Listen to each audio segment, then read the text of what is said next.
So I have one definition that I got from a book that I'll share later, is willing to be in the same space with. That's it. Willing to be in the same space with. It's present, it's open, it's being with someone who's sick or dying, it's being with a pet, and just being with them, or a child, being with a loved one, listening. A few of you mentioned that, like just deep listening. And then liking is preferring one thing to another. I'm making a distinction there. Preferring one thing to another, or one thing to the absence of that thing. So like I actually prefer vanilla to many flavors of ice cream. I know nobody does, but I don't know why.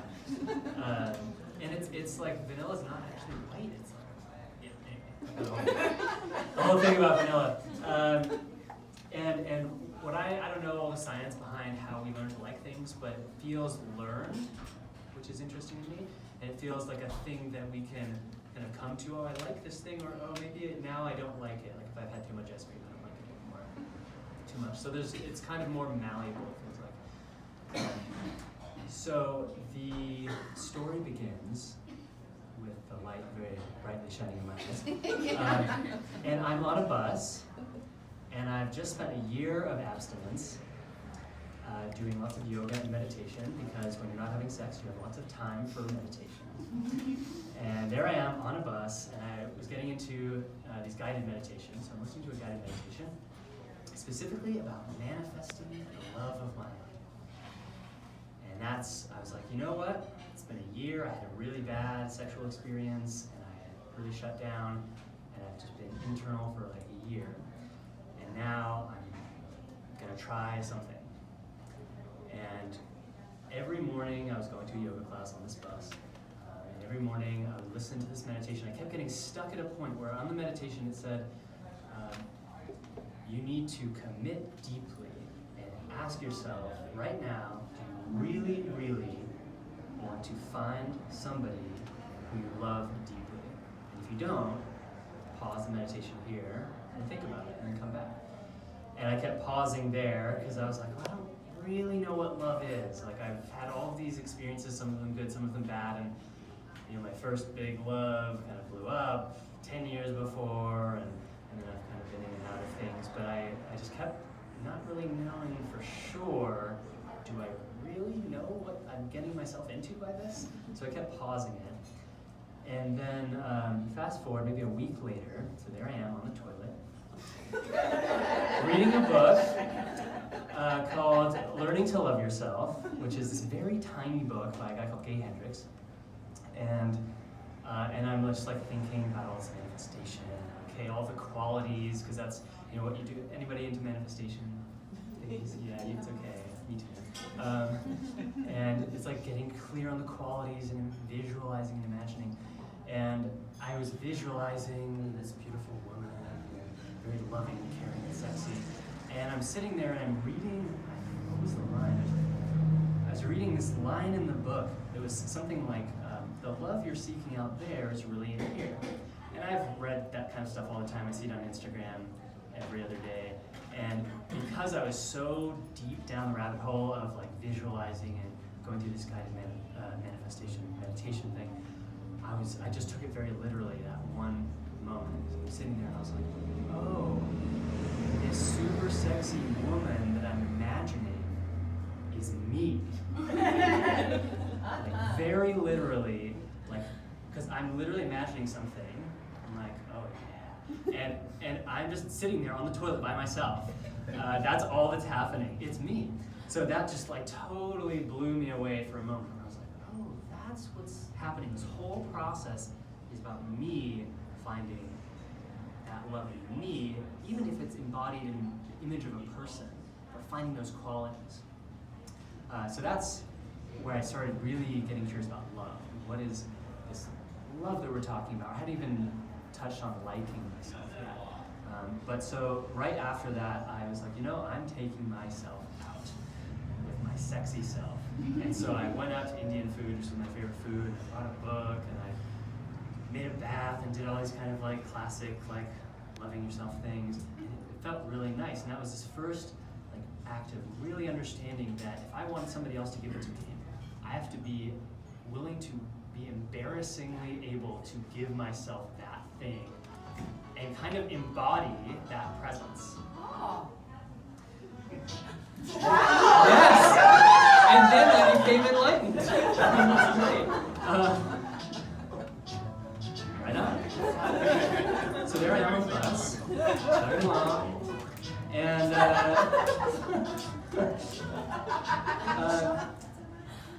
the summertime. It was the summertime. So that's when I really got, it like took a while for me to get like, oh, I can write myself a love letter and it's not cheesy, and even though it feels really embarrassing, I actually know every single specific thing that I want to hear. And I can try to like coerce people into telling me all of those things, which I do with my current partner. But I know them all and I can tell them to myself, and if I really kind of go into it internally and step into that person that I really want to love me, then it feels very genuine. So that was my first like real experience of loving myself in a totally way that I did not expect. And so that's when I started exploring new things with myself. And that led me into exploring Neil Donald Walsh. Anybody familiar with Neil Donald Walsh? The Conversations on God, the Conversation with God.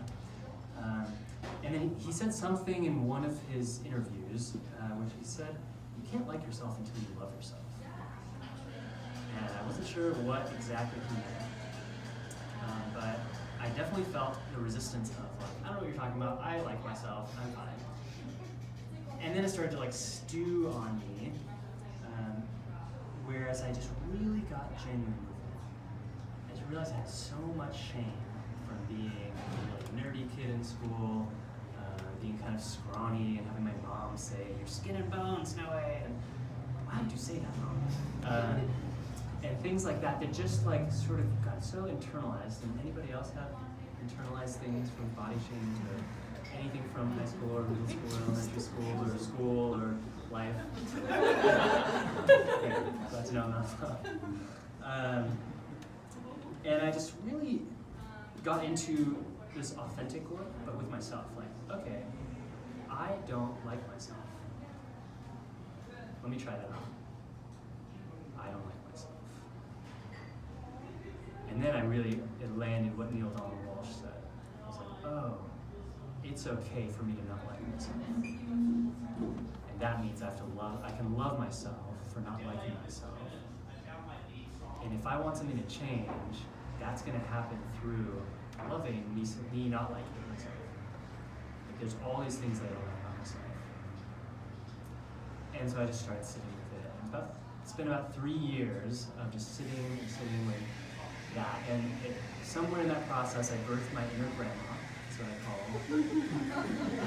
her, which is sort of the energetic, it doesn't have to be gendered, but it's this sort of energetic, like inner caretaker, which being raised as a guy was not really a thing that was offered to me as an option for how to be. It's like being a real, gentle, loving caretaker role. So that kind of got birthed and like, oh, like, okay, you're upset with that, honey. You know, calling myself honey and things like that, which is just feels like the most embarrassing thing to share, but that's how it rolls in our world. And then one day, I DJ ecstatic dances about every couple months, and had a friend who, after a few DJ sets, she said, "You are my favorite DJ." And usually, in this not liking myself mode, I'm like, well, yeah, that's great, thanks, or that's nice, but I don't really let it in. And so, for the first time, I was like, me too. I am my favorite DJ too. I play the best music. Right? I bet you all have some, you like the music that you play, right? It's like, oh my God, I get it. I love this music. And then things started to show up. I also like to sing and play guitar, and I've always been afraid that I sound really bad. I've had people tell me that I sound really bad singing. Anybody else have like singing trauma from their life? Yeah, both hands, yeah. And I realize now that I really love my singing voice, and it feels like so joyful, and I like that I sing. I like that I sit down and I spend time to do that. It's just nice. I like the kind kind of person that I am because of that. And I like the food that I cook. I enjoy eating it. It's like, as a recipient of the food that I cook, I like it.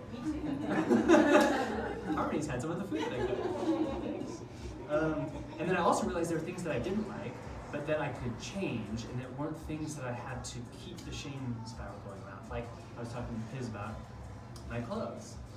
It used to be very much different from this clothing. And it's fairly recent for me to go into the women's section of Goodwill and pick out the extra large, awesome, furry, like vest that feels really great and fun, and wearing tights that I found at a clothing swap, and just that I like these clothing. I like the way that it feels, even if I feel embarrassed or afraid that I'll beat up or something like that. That would be from old history. So that's how I really found that I needed to love myself through the process of relearning to like myself. And then I got this really sweet text this morning from my mom, who very rarely texts me. And this is the last piece I want to share, because I think this is a journey that we all can start from very young, like from time beyond what we remember, of little things. Like, I remember I've had these flashes of memory of drawing big circles on the wall with crayons, and then having my mom be very upset at me for that, and that thing being very impressioning about, oh, it's bad to be big and colorful, and things like that. I think we all have a lot of those in our society. So my mom texted me this. So I was born on May 14th, 1988, and this is 7:15 a.m., May 15th, 1988, it's her journal, picture. This is day 1. Noe is not yet 24 hours old. Noe Samuel is a beautiful little boy. He has fine features and is quite calm. He's sleeping like a little angel now. Mary Lou will be delighted with her new brother. He caught onto the breast perfectly and breastfeeds well. That's good to know. And then dated the next day. Noe is 2 days old. He's a lovely, soft baby. Very cute head. He seems to be getting hungrier, which I think is also a good thing. I do like to eat. And I just thought that was a perfect text to receive today.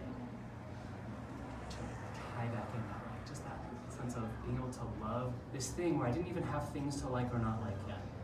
1 day old. Hadn't even expressed almost anything, maybe but sound. So I think Sherry has some awesome activity around just like really diving in and being like embarrassingly vulnerable with ourselves and maybe other people about loving ourselves through liking ourselves. So that's my story, and thank you for hearing me.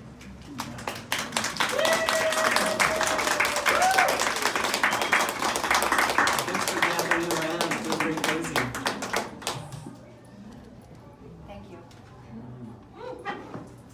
It's true, I do have a little exercise